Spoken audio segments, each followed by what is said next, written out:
Sky News contributor Kosha Garda, past chair of the Parliament's Foreign Affairs and Defence Committee, Michael Danby. We'll start with that second assassination attempt. What was interesting today, we know there's a congressional inquiry going on, but Ron DeSantis, the Republican governor of Florida, where this attack occurred, attempted attack, has had this to say. Have a listen. I look at the federal government, with all due respect to them, those same agencies that are prosecuting Trump in that jurisdiction are now going to be investigating this. I just think that that may not be the best thing for this country. Nevertheless, they have their prerogative, but we have our prerogative.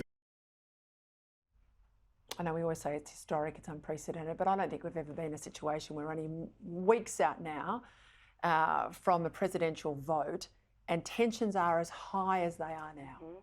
Never. So the last assassination attempt before these two was Ronald Reagan 40 years ago. We've gone 40 years without ever having this, and having two in the span of 5 weeks is unprecedented. I think what he's saying there's a couple of things. So one is the trust in all these institutions. Sadly, the Secret Service's capability, the FBI, it's all eroded. Secondly is the conflict of interest point. So it's the same FBI that raided Mar-a-Lago, that's investigating Trump. And while it's different people and they can be professional, there is this air of a conflict of interest. So this is sort of the beauty of the federated system in the US. This attacker was in the state of Florida, unlike the last one, which was in Pennsylvania. This is Republican governor. And I think it makes sense, and it might sort of push or create a different jurisdiction in parallel with the other one. So it might push things along better because people are not satisfied with the pace and the results that we're seeing so far in both investigations from both assassinations. The Secret Service, Peter, flunked the first assassination attempt. Yeah. They fluked this one that they shot at the guy because they had a guy in a golf cart one hole ahead. But surely they have to increase the level of his protection now so that, say, a perimeter of a golf course like that would be covered. So that's presidential level coverage. It's good that Biden rang him. And he took the call. I mean, sometimes they don't. I'm amazed, by the way, in the context of that Kamala Harris had never met him before the debate. Yeah. And for Australians, this all sounds incredible. And I just pray, as allies of America, that this kind of violent rhetoric about him being an American Hitler and all of this kind of stuff ceases, particularly if he gets elected. I mean, Americans will be so divided if this kind of rhetoric just continues. Just on that, our Prime Minister obviously is over there for the Quad. He says it's a flying visit.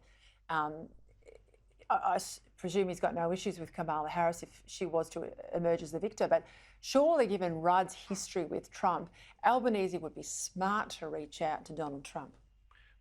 Well, at least to some of his advisors. I don't think Trump would have time to see him, but maybe he could meet J.D. Vance, or maybe if Rudd's got connections with some of the American writers he claims to have, he can have a sit-down which is filmed for them. I think all of that would be good for Australia's interests, even if I don't think Rudd will last after the election if Trump is elected. The world's never been scarier, certainly not in my lifetime. You'd have to go back to the cusp of the Second World War, I think, Kosha. And then we've got this renewed push at the United Nations for a pro-Palestinian state. We've got, the conflict in Ukraine. We've got the toing and froing with NATO to be able to use weapons to strike right into Russia. We've obviously got the threat of China too. I mean, this is an extraordinary time to be changing the leader of the free world.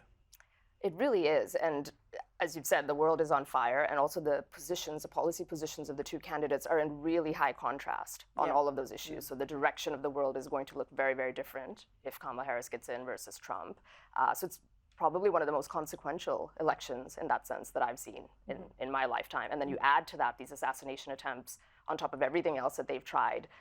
It is election interference, whether it's to the extent that it's coordinated and there's all sorts of conspiracies coming out, or just a random accident of things that are happening. It's a big deal. Just quickly before we go, Labor going to go soft on the UN Palestinian vote? Well, imagine Australia was being attacked from 7 sides, and Britain then started talking about the fate of Aborigines in Australia.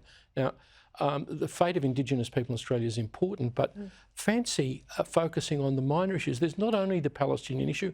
An Iranian missile nearly hit Ben Gurion Airport yesterday from the Houthis in Yemen. The world is on fire, as you said, and our American friends are doing so little, and Albers and the socialist left probably have a conflict of disloyalties.